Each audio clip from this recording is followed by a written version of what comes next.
الله النور بسم الله النور بسم الله النور بسم الله النور بسم الله نور النور بسم الله النور. Welcome to another deep dive into the fascinating world of Islamic thought. Oh, this is going to be a good one. You know it. Always is with you.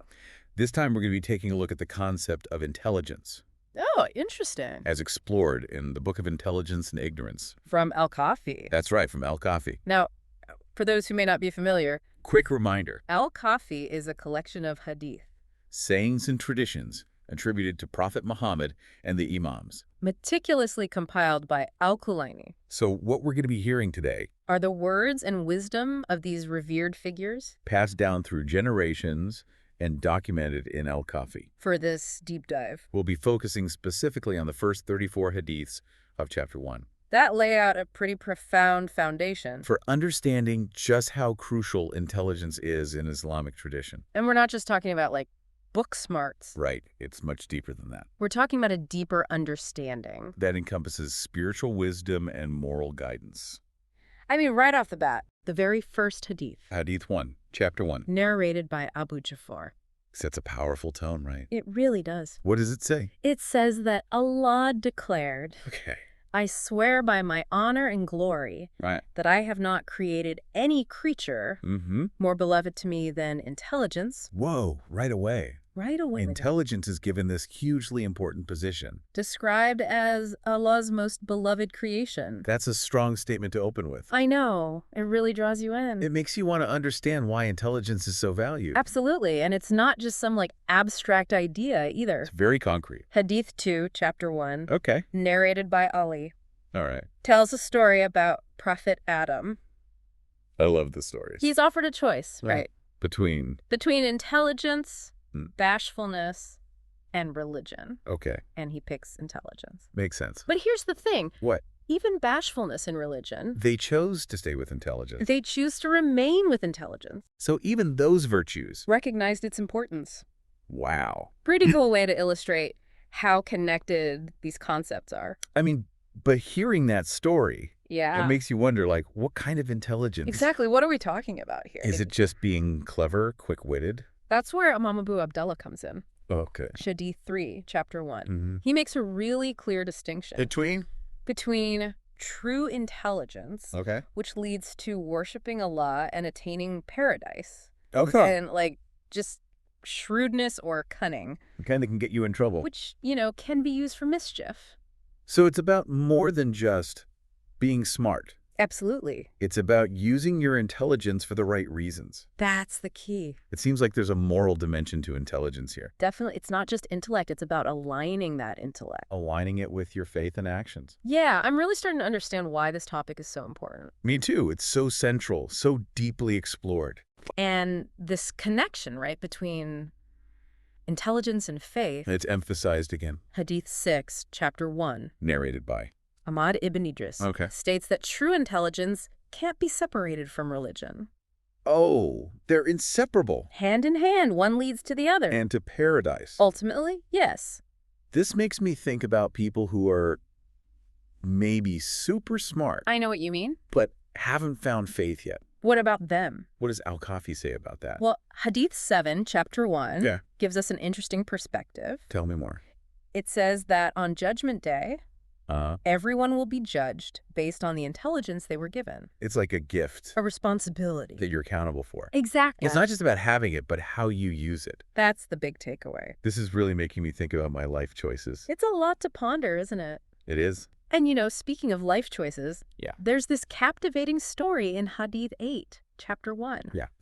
Narrated by Ali ibn Muhammad ibn Abdallah Okay. about this worshiper on an island. On an island. Super devoted. Yeah. But then this situation comes up, Uh-huh. tests his understanding of God's power. Really? He falters. Wow. It shows us that true worship isn't just rituals. Not just outward stuff. It's about using your intelligence To really deepen your understanding. of the divine. It's not blind faith. Not at all. It's about thinking deeply. About what you believe. This is pretty thought-provoking stuff. It is. Makes me wonder about the opposite of intelligence. Ignorance. Yeah. What about ignorance? Well, that's where we're going next. Perfect. Lead the way. Hadith 4, Chapter 1 tackles this head-on. All right. Ready. Imam al-Rida really contrasts intelligence and ignorance. Okay. He calls intelligence a friend That's good. and ignorance an enemy. That's bad. It's pretty direct, isn't it? It is. Yeah. But how does this play out in our everyday lives? Well, you ready for a bold example? Oh, yeah. Hadith 11, Chapter 1. Prophet Muhammad said something really interesting. I'm listening. He said, an intelligent person's sleep Yeah. is superior to an ignorant person's night of worship. Really? Wait, so someone who understands their faith And chooses to rest? is in a better state than... Someone just going through the motions. Wow, that's a powerful image. Isn't it? Makes you think about quality over quantity. It's all about the quality. Absolutely, and that actually brings us nicely Ooh. to the role of intelligence Yes. in understanding divine revelation itself. Okay, I like where this is going. In Hadith 12, Chapter 1, Mm-hmm. Imam Musa ibn Jafar makes this beautiful connection between intelligence Uh-huh. and understanding the Quranic verses, He's saying intelligence is key. to really understanding what's being said. And recognizing God's signs. It's not just reading the words It's about engaging with them with your intelligence. to understand their true significance. So how do we even begin to cultivate and utilize our intelligence in this way? Big question. Is it something you're born with? Or can you develop it? Or both? Let's see what the Hadith says.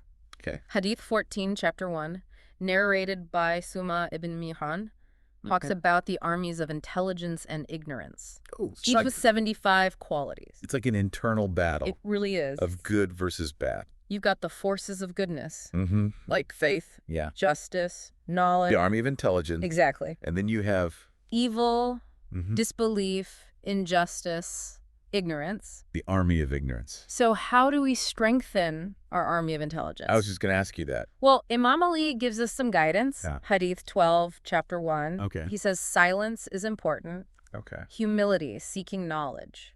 So it's about more than just having the potential. Yeah, you have to nurture it. You have to use it for good. It's a responsibility we all have. Makes you think about how we share knowledge with others. How can we communicate effectively? Especially in today's world. We're bombarded with information and opinions. It's overwhelming.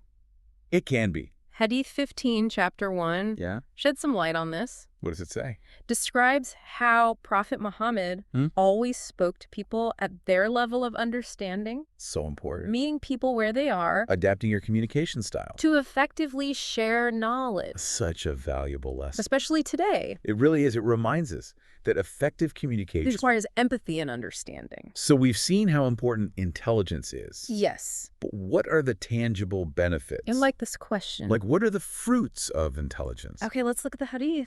What did I say about that? In Hadith 13, Chapter 1, Mm-hmm. intelligence is compared to a shield, Okay. and knowledge and skills Yeah. are described as adornments. Interesting. So intelligence protects us, Exactly. and knowledge enriches our lives. It's a beautiful analogy. It is. It makes intelligence seem... Yeah. Less abstract, more practical. Beneficial. And then Hadith 23, Chapter 1, takes it a step further, Right.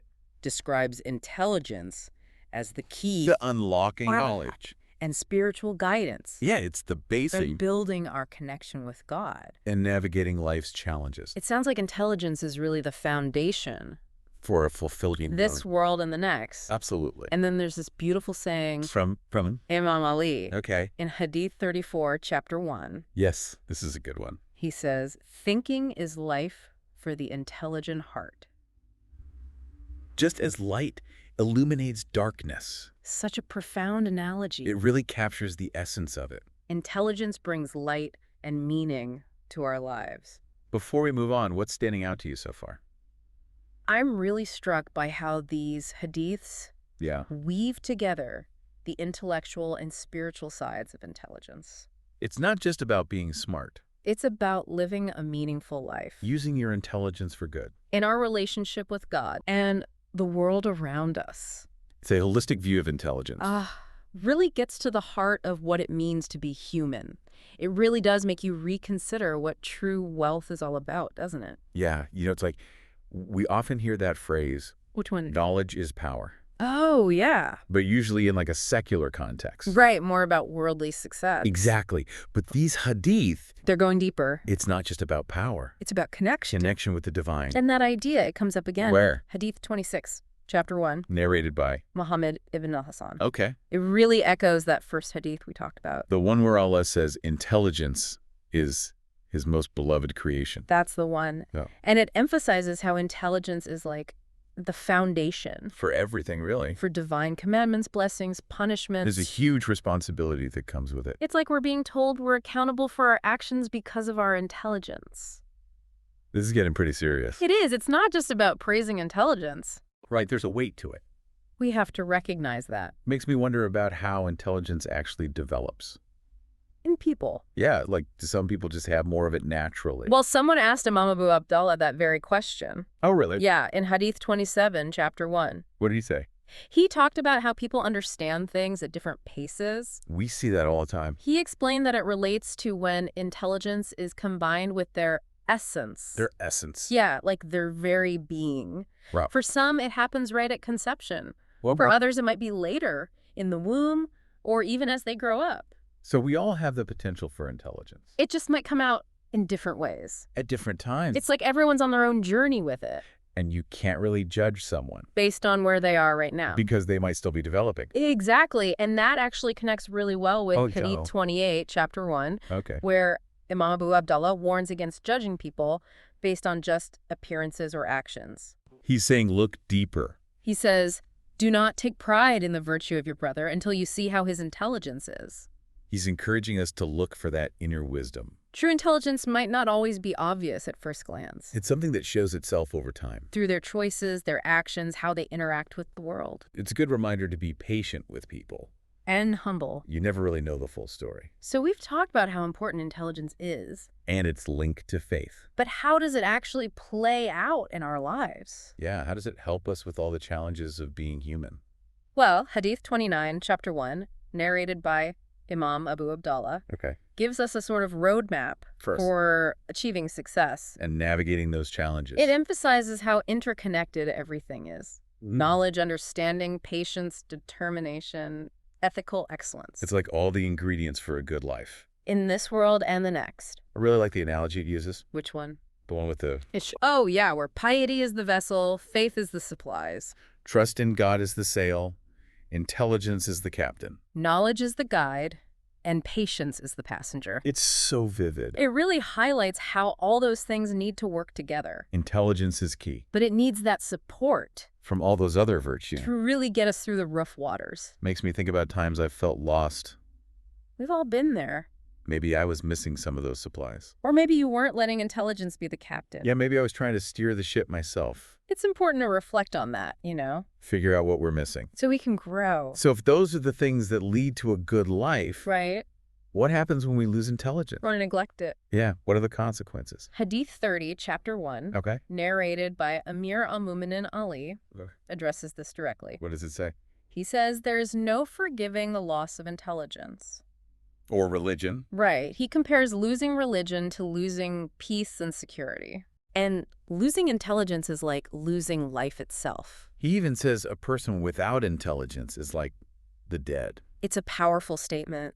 isn't it? Intelligence really is at the core of who we are. Without it, we're just existing. Going through motions, No real understanding, no purpose, maybe we're all sleepwalking a little bit. without really engaging our intelligence. Brings us back to that hadith about an intelligent person's sleep. Being better than an ignorant person's worship. It's all about awareness, isn't it? Being present, mindful, Whether we're acting, believing, or even resting. and that actually ties in nicely Always to Hadith 31, chapter 1, Narrated by. Imam Abu Abdullah, Okay. where Amir al-Mu'minin Ali talks about self-glorification. What does he say about it? He says it's a sign of weakness Mm-hmm. in intelligence. So the smarter you are, The less you need to brag, true intelligence leads to humility. because you realize how much you don't know. There's always more to learn. Such a good reminder, especially these days. When everyone's promoting themselves, It's all about ego. humility is a much quieter virtue. How does that humility play out in our religious life? Good question. Let's see what Hadith 32, chapter 1 says. Okay. Imam al-Rida states that Of the religious people, those who have no intelligence deserve no credit.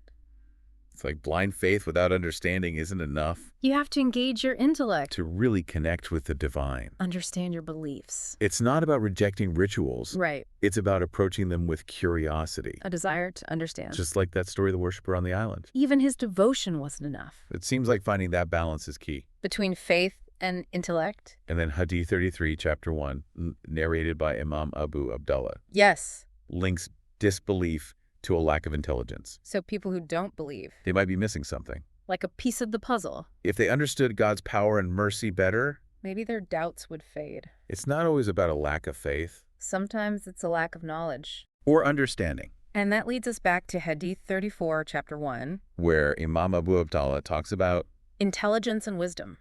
yes, he says one leads to the discovery of the other. So intelligence isn't static. It's something that grows. Through knowledge and understanding. And we can't forget that amazing analogy from Imam Ali. Thinking is life for the intelligent heart. Just as light illuminates darkness. What are your initial thoughts on this one? Well, it's amazing how relevant these hadiths still are. I know, right? Centuries old, and yet They speak to us today. they really do. It's like the power of these ideas. Transcends time and place. And what strikes me is how intelligence is presented. Not just as a personal thing. Right, it's not just about you becoming smarter. It has implications for society as a whole. Like, it can contribute to a just and flourishing society. And that reminds me of Hadith 12, chapter 1, Narrated by. Hisham ibn al-Hakam, Okay. where Imam Musa ibn Jafar really explores that connection, intelligence and leadership. And authority. He explains that prophets and messengers are like guides, Outward guides but intelligence is the internal authority. guiding us from within, It's like having a compass, inside of you, helping you make good decisions. even when you don't have someone telling you what to do. And he brings up some Quranic verses that really emphasize this. It's like using reason, understanding, reflection. Verse 39.20. Oh, yeah.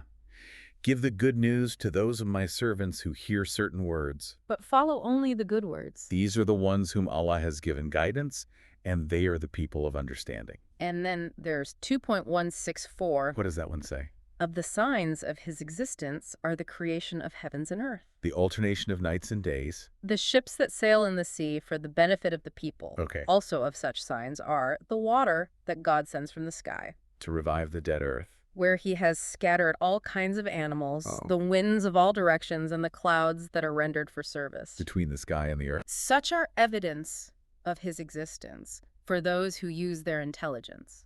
It's about seeing how everything is connected. And recognizing God's signs all around us. It's not just seeing, it's understanding. And this hadith also mentions verses That warn against just blindly following tradition. or popular opinion. We have to think for ourselves. Critically, Like 2.170. when certain people are asked to follow the revelations of God, They say, we would rather follow what our fathers have followed even though their fathers had no understanding, and could not find the true guidance. it's a powerful reminder. Don't just take things at face value. Question your assumptions. Seek truth through reason and reflection. And that brings us back to Imam Musa ibn Jafar's statement. Intelligence comes with knowledge. Knowledge is the fuel for intelligence. We need to keep learning. To keep growing. And he uses Luqman as an example. Oh yeah, known for his wisdom. Mentioned in the Quran, Verse 31.12. Allah says, we gave wisdom to Luqman so that he would give thanks to God. And the advice Luqman gives to his son. It really shows the impact of intelligence guided by wisdom. Venerate the truth, you will be the most intelligent among man. Cleverness before intelligence has a very small value, My son, the world is a very deep ocean. in which many people have drowned. You must take piety before God as the ship, Faith as supplies therein, trust in God as the sails, intelligence as the captain, knowledge as the guide. and patience as passengers, All those elements working together. guided by intelligence. It can't be just intelligence alone. It needs those other virtues to navigate life. Lead us to righteousness. And then Imam Musa ibn Jafar talks about self-reflection, And making sure our actions match our understanding. living authentically. Walking the walk, not just talking the talk. He says, it is certain that those who do not fear Allah have no understanding about him. One who does not have proper understanding about Allah, one's heart does not establish any stable gnosis about Allah, with clear awareness of such gnosis that one would find in his heart. No one can be as such, except those whose deeds would confirm their words. And their privacy would agree with their public activities. This is because Allah Sacrosanct, or whose name? has not shown what is private and unknown form intelligence except through what is public from it. And speaks for it. It's a powerful call for integrity. And that theme of aligning our actions with our knowledge It comes up again and again. in the hadiths that follow. Like in Hadith 19, chapter 1, Narrated by Yahya ibn al-Mubarak. right, where Ibn Ishaq ibn Ammar talks to Imam Abu Abdallah, About his neighbor. who seems really devout. Praising, giving charity, going on pilgrimages. But Imam Abu Abdallah questions his intelligence. He's saying those actions might not have real value. If they're not coming from a place of true understanding, It's not just about going through the motions. you have to understand why you're doing what you're doing. Bring your intelligence to your faith. Don't just blindly follow rituals. And that makes me think of Hadith 20, chapter 1, Narrated by Abu Yaqub al-Baghdadi. where Ibn Sukayt asks about the miracles of the prophets. And Imam Abu al-Hasan explains that each prophet's miracles, Were specific to their time. like Moses' miracles, countered the magic that was prevalent then. Jesus' miracles were about healing. And Prophet Muhammad's eloquence countered the focus on oratory and poetry. They were all tailored to the specific challenges and beliefs of their time. And then when Ibn Sukayt asks about the proof of Allah's message today, The Imam says, it is intelligence. through intelligence, one recognizes those who speak the truth from Allah. Thus, one acknowledges their truthfulness, and those who lie in the name of Allah, their lies come to light. So in a world with so much information, We have to use our intelligence. to figure out what's true, Be critical thinkers. don't just passively accept everything we hear. And then there's that really interesting hadith, Number 21, chapter 1, narrated by Al-Qutayba al-Asha. the one about the time when Al-Qayyim will reappear It says that Allah will place his hand over the heads of his servants, and bring their intelligence together. complete their understanding, It's like this beautiful vision of a future where everyone's intelligence is unified. and guided by divine wisdom. Speaking of guidance, Hadith 22, chapter 1, Narrated by Abdullah ibn Sinan. really emphasizes how intelligence is this guiding force in our lives. The prophet is the outward authority, But intelligence is the internal one. connecting us to the divine. And then we come to Hadith 23, chapter 1. This one really brings everything together. It describes intelligence as the foundation for everything. Knowledge, understanding, spiritual growth. It says, intelligence is the support for man. From intelligence come intelligence, understanding, memorization, and knowledge. And with intelligence, he gains perfection, Intelligence is his guide. his instructor, and the key to his affairs. When his intelligence is supported with light, he becomes a scholar. A keeper of knowledge, an intelligent recaller, and a man of understanding. Through intelligence, he learns the answer to how, why, and where or when. He learns who helps and who harm him. When he learns these facts, he learns the channels, the connections, and the differentiating factors, He then establishes pure faith in the oneness of Allah. and acknowledges the need to obey him, When he does so, he finds the proper remedy for what he has lost. and the right approach to whatever may come in. He knows well his present involvement. For what reason is he here? Wherefrom has he come, and to what end is he going? He will have all these because of intelligence, It's like a blueprint for using our intelligence to achieve success, both in this life and the next. a guide to living a meaningful life. And it reminds us that intelligence isn't just an intellectual thing. It's a spiritual pursuit. That can lead us to a deeper understanding of ourselves. And our relationship with God. I think that's a perfect place to wrap up our deep dive. Yes, these hadiths from the Book of Intelligence and Ignorance, Offer so much wisdom for anyone looking to grow their intelligence. and deepen their understanding of the world. Thank you for joining us on this journey, We hope it's given you some new insights. and inspire you to keep exploring the world of Islamic thought.